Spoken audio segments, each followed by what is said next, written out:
Hi, it's Alex from Moon Mode. Today I'm going to talk a little bit about some of the influences behind Time to Dawn, our truck simulator prototype.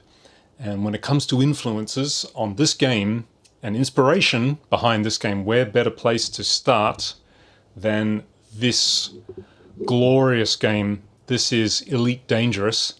This is courtesy of Soft Sweet TW. And I'll put the links to these videos in the description below so you can go and have a look if you're interested. Elite.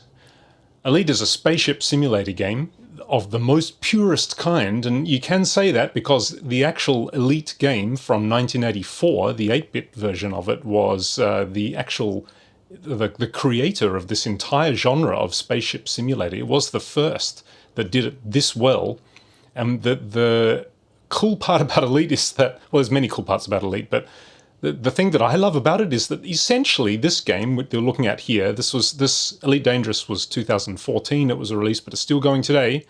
Compared to the 1984 version, it's basically the same game.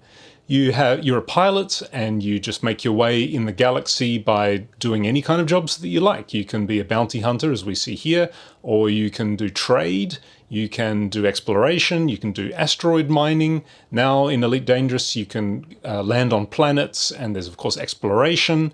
And I just love Elite. It's so good. I think the thing that has inspired Time to Dawn, what we've taken from Elite, is there's no other game really that finds this perfect middle point, this sweet spot between being a real hardcore vehicle simulator, but also an approachable, fun arcade game. Like, you have games on either side of that spectrum. Either they are more sort of leaning on the side of being just an arcade game and not particularly immersive or particularly engaging, as you don't feel like you're flying a spaceship, you feel like you're playing a video game. Or you go on the other side of it, where it's a simulator, where it's just really cerebral and there's just so much to do, and it's just really all about the vehicle and about all the mechanics involved in just operating the vehicle, which is a different kind of sort of player fantasy, I suppose. In the case of Elite, though, it's smack bang right in the middle between those two sides. It's very approachable. It's quite easy to play, but then there's no other game that gives you this degree of sensation that you're flying a spaceship. So what I'm hoping to get from Elite with Time to Dawn is just this idea that, yeah, it's a simulator. It's about vehicles. It's about upgrading your vehicle. It's about feeling like you're driving in this world, or in this case, flying in this galaxy. But also, it's not so technical and so cerebral that, how do I start this track again? What's my truck startup procedure? And do I need to warm up this, or do I need to prime that? No. And that's where Elite is just so good. It's right in the middle. It's the sweet spot. It's glorious. I love it. All right, on to the next one. Now, this is Euro Truck Simulator. This is Euro Truck Simulator 2 here, courtesy of Expert Gaming Tech. And as you can see, this player it's got the full rig there. Up you see in the top left, look at that. Got the steering wheel, got a horn as well. Love it. Anyway, Euro Truck Simulator is essentially a truck simulator, and it is of the kind of more purest simulator variety. Like, it is so good at giving you that feeling of just the road trip, the driving trucks from one destination to another. The thing that's so inspirational about Euro Truck is basically its non-design. You don't need to tell the player at all how to play this game. You need to instruct them about, okay, how do you go forward? How do you look around? That kind of stuff. But the actual mechanics of gameplay are entirely self-evident simply because of the context of the game, right? I mean, look here. This driver is following the road rules because driving a truck on a road, so you've got to follow the rules, right? And obviously they want to stay on the road. They don't want to crash into anything, because if they crash into something, they're going to do damage. They're going to have to pay for that damage, for repairs. And there's just no design here, because the player will understand immediately from the setting what they have to do and what the rules of play are. Now, with Time to Dawn, obviously, we're in a fictional universe, and so we can't rely on the real world equivalent of what it is that you're doing, which you can obviously do here with Euro Truck. But I really like that idea that, yeah, you don't have to tell the player in Time to Dawn that they shouldn't scrape their truck along the ground, for example, right? You don't have to tell them that they shouldn't crash into a building. You don't have to tell them that that massive electrical storm there is going to do damage to their truck. You don't have to tell them to drive, don't drive into a radiation zone because then your systems will fry. All of that kind of stuff should be self-evident, and that's one thing that I think Euro Truck does just so well. So on to the next one. This beauty, Auto Duel. So Auto Duel actually is from 1985. I first played this on the Apple II, on my brother's Apple II computer. And Auto Duel is, it kind of forms the foundation of the entire premise of Time to Dawn. Auto Duel is based on a tabletop role-playing game system by the same name.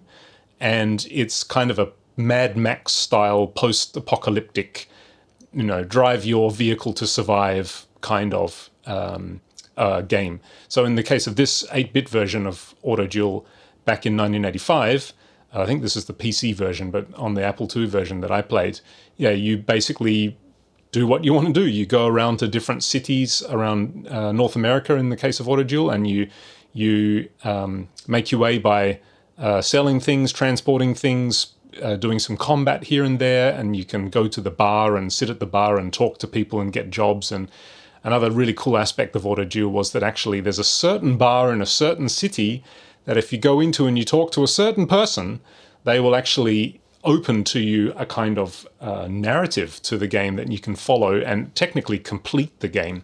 That's one thing about Elite and Euro Truck, that they, you can't complete those games, that you play them until you stop playing them. In the case of Auto Duel, you can actually complete the game by following a mini kind of story quest. And it's really nice because this was the pre-internet days, and so you had no idea that this game would have a story when you play. It's not like you could just look it up online and find out which bar in which city you need to go to open up this story. And if you're lucky, you'd hear about it from a friend who's playing, or if you bought magazines, you'd read about it in a magazine. But yeah, essentially the entire premise of driving around, earning credits, taking goods from here to there, completing jobs for people. That Auto Duel has really been the main inspiration for all of that in Time to Dawn.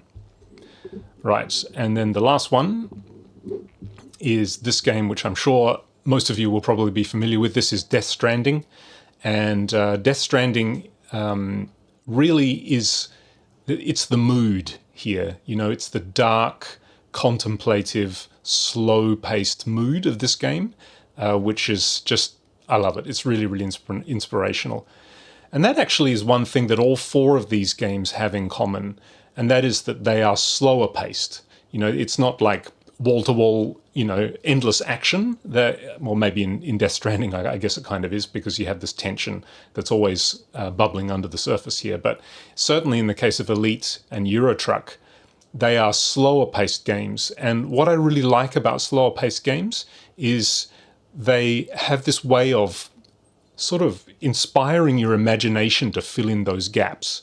Like, for example, in the case of, if we go back here, in the case of Elite, there are times in Elite when you're just flying towards a space station, and you might call that dead time in terms of academic, game design theory. It's not really, there's nothing happening, you're just sort of flying in a direction.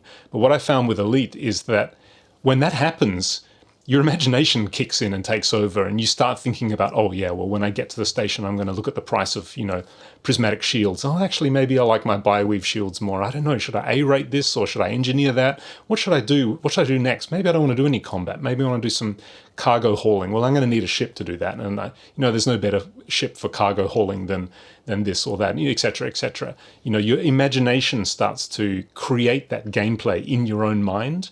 And I love that. And that's something that arcade games and games that are all about constant action, they don't really give you the opportunity to really slow down and just sort of think about what you're doing. And I find that when the game is slower paced like that, certainly in the case of here Euro Truck as well, when it's slower pace like this, if we go forward to just driving on a highway like this, I think that's the reason why these kinds of games are so immersive. It's just because your imagination is doing so much of the work to kind of fill in the fantasy for yourself in playing. And I love that. And that's one thing I think with Time to Dawn that I would really like to capture. You know, I think, let's come back here. Time to Dawn potentially may not be a game for everybody, but that's all right. You know, I mean, there's so many games out there right now. There really is plenty of games for everybody. This is a game, I think, that is going to appeal to people who like a slower, more contemplative approach to gameplay. And hopefully, I'm going to be doing the music, obviously, and I'm planning to make the music quite evocative and potentially a little bit sad, keying into the storyline and the narrative context of Time to Dawn and your role that you play in returning to this planet. But I'm hoping that by combining the influences of these 4 games, I can achieve sort of a little bit of all of them. I want it to be a simulator, but also approachable, like Elite. And I want it to be self-evident. You don't really have to explain too much to the player about what they should and shouldn't do, because the settings should dictate that, just like Euro Truck. The foundation of the game is based on Auto Duel anyway.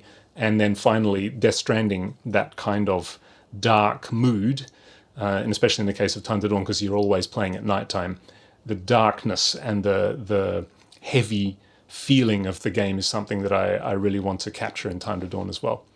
So I hope you've enjoyed this insight into some of the influences behind Time to Dawn, and in the next video I'm going to talk a little bit about the design approach, so I hope you'll tune in for that. Thanks very much. Bye.